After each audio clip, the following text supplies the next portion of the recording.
नमस्कार दोस्तों, कैसे हैं आप सब लोग। उम्मीद करता हूं अच्छे और मस्ती होंगे। दोस्तों, आज की जो कहानी है बहुत ही खतरनाक कहानी है और बहुत ही दुख भरी कहानी है। एक छोटी बच्ची के साथ इतनी बुरी तरीके से उसकी मारपीट की जाती है और उसको खरीदा जाता है काम करने के लिए घर में।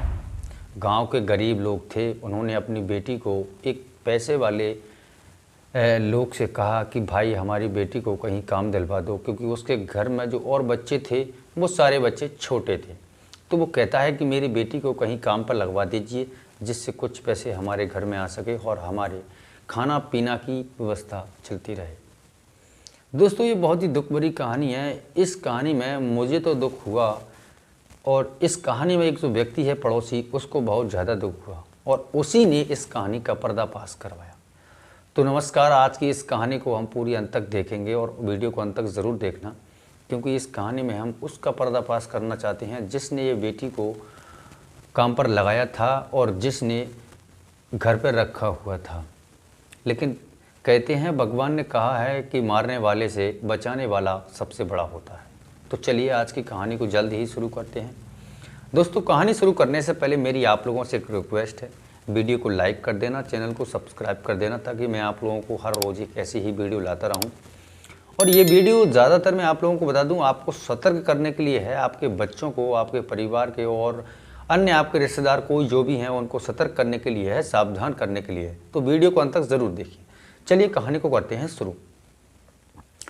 दोस्तों, ये जो कहानी है, ये कहानी बहुत ही दुख भरी कहानी है। मैंने आपको पहले भी बोला है। इसमें ये लड़की होती है सरिता नाम की, और उसके 3 भाई बहन और होते हैं, 1 बहन और 2 भाई। तो ये चारों व्यक्ति एक ही परिवार में रहा करते थे इनके माता पिता के साथ।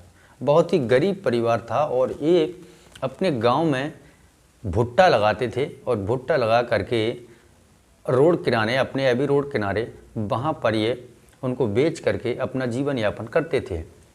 लेकिन दोस्तों, भुट्टा का जो सीज़न होता है आप खुद भी जानते हैं, ये कम ही टाइम तक चलता है। तो महीने 2 महीने ये काम वो कर लेती थी। बाद में 14 साल की जब लड़की हो जाती है वो, और उसके जो और बहन और भाई थे वो छोटे थे। एक व्यक्ति वहाँ पर आता है भुट्टा लेने के लिए, वो उन्हीं के गाँव का लड़का था। तो लड़की का जो पिता होता है वो उससे कहता है कि हमारी बेटी के लिए कुछ ऐसी जॉब ढूंढो जिसकी वजह से वो कुछ पैसे आ सकें हमारे घर में और हम खाना पीना की व्यवस्था हमारी बनी रहे। तो वो कहता है चलिए ठीक है, मैं अगली बार दिल्ली जाता हूँ और दिल्ली जा कर के मैं तुम्हारी बेटी का एक सही जगह घर में काम करने का बंदोबस्त करता हूँ। वो लड़का दिल्ली जाता है, अगली बार उस लड़की को लेकर जाता है और वहाँ पर उसको लगा देता है काम पर। काम करने की दोस्तों तनख्वाह इतनी कम थी कि आप लोग जब इस तनख्वाह के बारे में सुनेंगे तो आप कहेंगे कि ये क्या काम करती थी लड़की। तनख्वाह दोस्तों उसकी महीने में 1000 रुपये थी।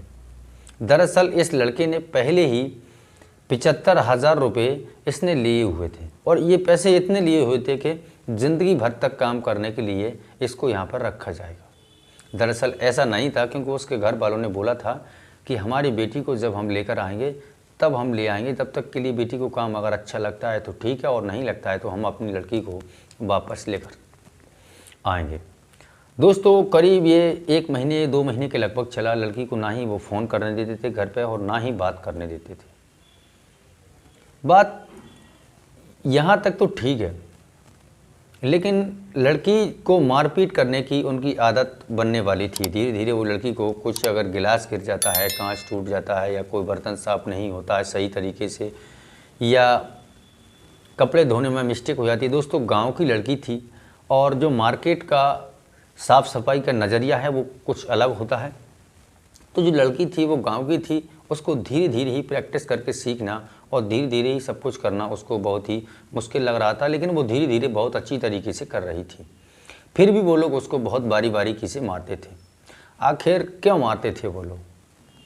इसी कारण से, क्योंकि उसने उस लड़की को ख़रीदा था और बार बार मारने से उसका जो पड़ोसी है उस बेचारे को इतनी दया आती है कि वो लड़की की बार बार चीख और चिल्लाते सुनता है। तो उसको बर्दाश्त नहीं होता। 1 से 2 दिन के करीब वो बर्दाश्त कर लेता है, लेकिन बर्दाश्त नहीं होता है 3रे दिन तो वो उसके घर पहुंचता है। रात के करीब 12:30 के टाइम था। 12:30 बजे पहुंच के वो अपना घंटी बजाता है और उनको उठाता है और वो आते हैं। तो वो कहते हैं कि प्लीज़ इस लड़की को मत मारना। मैं आप लोगों से कहता हूँ ये गरीब घर की लड़की है, जितना पैसा लिया है मैं इस लड़की का पूरा पैसा आपको चुका दूंगा, लेकिन इस लड़की को मारना बहुत ही गलत है। रात के 12 बजे भी उसने मारा था लड़की को, पानी ना लाने के चक्कर में। दोस्तों मैं आपको बता दूं कि जब उसने बताया तो वो कहने लगे कि हमारा घर का मैटर का मामला है और हमने लड़की को हमारे घर पर रखा हुआ है और हम उसे खाने के लिए देते हैं, उड़ने पहनने के लिए सब कुछ हम देते हैं, बट तुम कुछ नहीं देते हो, तुम क्यों आए हो? लड़का कहता है जो भी है मैं सब कुछ तुमको देने के लिए तैयार हूँ, लेकिन उस लड़की को इतना मत मारो कि वो लड़की आत्महत्या करने पर मजबूर हो जाए। उसको इतना रुला रहे थे कि उसको बहुत ही परेशानी का महसूस करना पड़ रहा था, उसकी नींद नहीं लग रही थी। पड़ोसी एक दिन दोस्तों इतना वो कहकर समझा के चला जाता है, लेकिन दूसरे दिन जब उसकी मारपीट की जाती है तो वो पुलिस को कॉल करता है। पुलिस आती है तो पुलिस को जब वो घंटी बजाती तो घंटी को बजाते बजाते काफ़ी टाइम उनको हो चुका था, करीब 20 मिनट, लेकिन लड़की अभी तक गेट उन लोगों ने नहीं खोला। लड़की को उन्होंने एक अलमारी में बंद किया और चाबी अपनी जेब में रखा और गेट खोल दिया। पुलिस पूरी छानबीन करती है लेकिन उसका पता नहीं चला, क्योंकि वो उसको अलमारी में बंद किया हुआ था दोस्तों। और पुलिस ज़्यादातर अलमारी चेक नहीं की वहाँ पर, तो उन्होंने उसकी जो फ़ोन लगाया था उसने FIR कराई थी, उसकी रिपोर्ट झूठी मानी। लेकिन अगले दिन फिर वही मारपीट होती है और पुलिस जाने के बाद भी मारपीट होती है। दूसरे दिन वो फिर कंप्लेन करता है। इस बार बड़े साहब फ़ोन उठाते हैं और वो बात करते हैं, तो रिसर्च के लिए वो जब आते हैं, रिसर्च के लिए बड़े बड़े साहब आते हैं और देखते हैं तो वहाँ पर कुछ नहीं मिलता है। ऐसे ही उन्हें करीब 20 मिनट के करीब गेट खोलने में लगा। तो पुलिस उस हवलदार से पूछती है कि अगली बार भी ऐसा ही इतना ही टाइम लगा था? वो बोलता है सर हाँ, क्योंकि उस टाइम तो रात का टाइम था। मानते हैं चलो लोग सो रहे होंगे, लेकिन दिन में कौन से लोग सो रहे हैं? वो दिन के टाइम में आए हुए थे। जब पुलिस छानबीन करती है तो उसको कोई सबूत नहीं मिलता है, ना ही लड़की मिलती है। लेकिन जो सर थे सीनियर ऑफिसर, उन्होंने एक बात का आइडिया लगाया और कहा अगर लड़की इस घर पे है तो उसके कपड़े और बिस्तर भी इसी घर पे होंगे। तो पूरी छानबीन करती है, लेकिन एक अलमारी लॉक थी। तो वो कहते हैं ये अलमारी लॉक क्यों है? तो वो बोलते हैं हमारे जेवरात और गहने पर्सनल चीज़ें हैं जो हम तुम्हें नहीं दिखा सकते, हम उसमें कुछ नहीं है। लेकिन वो बार बार मना कर रहे थे और वो बार बार खोलने के लिए कह रहे थे। पुलिस वाले की बात वो नहीं मानते हैं तो पुलिस तोड़ने के लिए मजबूर हो जाती है। तो फिर वो चाबी से निकाल देते हैं। उसमें लड़की बंद थी, बेहोश थी लड़की, और उसी में उसके कपड़े और उसके सोने के कपड़े भी उसी में थे। लड़की को हॉस्पिटल लाया जाता है और उसका ट्रीटमेंट कराया जाता है। लड़की को करीब 2 से 3 दिन बाद होश में लाया जाता है। इसकी बहुत मारपीट करने के लिए SP साहब तैयार थे, क्योंकि इस लड़की के साथ इतना बुरी हरकत की कि लड़की बेहोश है। तो वो पूछता है लड़की तुम कहाँ से लाए? तो वो कहता है मुझे एक कॉन्ट्रैक्टर ने लड़की को दिया हुआ था।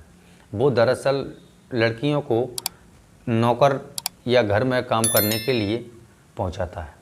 उसका नंबर वो मांगते हैं और उसका नंबर उसको फ़ोन लगाते हैं, उसके गांव जाते हैं और उसको पकड़ के भयंकर तरीके से उसकी मार देते हैं। तो वो पूछता है तूने अभी तक 6 महीने के करीब हो चुके हैं, लड़की के साथ कितना बदसलूकी और कितनी बुरी हालत से ये लोग मारपीट कर रहे हैं, लेकिन तू अभी तक यहाँ पर आए नहीं? तो वो कहता है साहब मैं आया हुआ था, मैंने इनको समझाया था कि लड़की को मत मारो, बच्ची है छोटी, समझ जाएगी, थोड़ा उसको काम करने के लिए मौका दो, लेकिन ये लोग मानते ही नहीं थे। अब ये लोग वो इतना ज़्यादा नहीं कह पा रहा था घर जाने के लिए। लड़की ने उससे बोला भी था कि मुझे घर छोड़ दो और मुझे ये नौकरी नहीं करनी है, मुझे कोई पैसे नहीं चाहिए। लेकिन वो कारण हुआ तो हुआ क्या? कारण ये हुआ था क्योंकि इसने 75,000 रुपये पहले ही इसने रख लिए थे और उसके पैसे जब उसके पिता पैसे मांगते हैं तो उसको 500 रुपये टिका दिए और बोला कि मैं जब अगली बार जाऊंगा तो पूरे पैसे ले आऊँगा।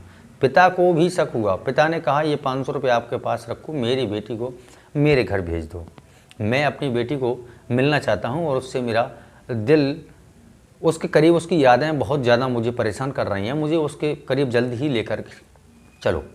लेकिन बोलता है मैं हाँ चलता हूँ, अगली बार मैं आपको लेकर चलूँगा। दोस्तों धीरे धीरे उसको भी मारा, उसको भी पकड़ा और उन दोनों को लॉकअप में डाला। और लॉकअप में डालने के बाद दोनों को अरेस्ट किया, बीवी और उसके पति को। और उस जो लड़की को काम पर लगाता था उसको भी पकड़ा, क्योंकि वो गरीब लोगों की घूस खाता था। जो गरीब लोग काम करने के लिए मांगते थे उसी टाइम पर वो पैसे ले लेता था इकट्ठे और किसी को देता, किसी को नहीं देता। तो दोस्तों मैं आप लोगों को ये कहानी से हमें यही सीख मिलती है कि हम अपने बच्चों को, ज़्यादातर क्राइम गरीब घर के लोगों के साथ ही होते हैं। बलात्कार होना, अन्य केसेस होना और मर्डर केस हो जाना या कुछ वजह हो जाना, छेड़खानी होना, बहुत ही ज़्यादातर मुझे जहाँ तक अभी तक अंदाज़ है, मैंने इतने क्राइम एपिसोड बनाए हैं तो शायद मुझे लगता है कि गरीब घर के लोगों के साथ ही बहुत कुछ होता है और गरीब फैमिली के लोग सहन भी कर जाते हैं। लेकिन दोस्तों चुप नहीं बैठते हैं, क्योंकि वो एक सरलता से और अपनी ज़िंदगी सही तरीके से जीते हैं। इसलिए तो हमें इस कहानी से ये सीख मिलती है कि अपने परिवार का ध्यान रखें और अपने दोस्त यार और जहाँ भी आप नौकरी कर रहे हैं या जहाँ आप नौकर लगाने की कोशिश करते हैं तो अपने नौकर को अपने परिवार की तरह ही समझें, ना कि उसे नौकर की तरह। और हर इंसान को इतनी ही इज्जत दें जितनी कि हम उस इंसान वो हमें देता है और हम उसको दें, तो परिवार में एक अच्छा माहौल बना रहता है। चलिए आज की कहानी में इतना ही। और ये कहानी किसी को परेशान करने के लिए नहीं है, बल्कि आपको जागरूक, आपको सचेत और आपको सावधान करने के लिए है। तो मिलते हैं एक नई कहानी में, तब तक के लिए अपनी परिवार और अपने फैमिली का ध्यान रखिए। नमस्कार, जय हिंद, जय भारत।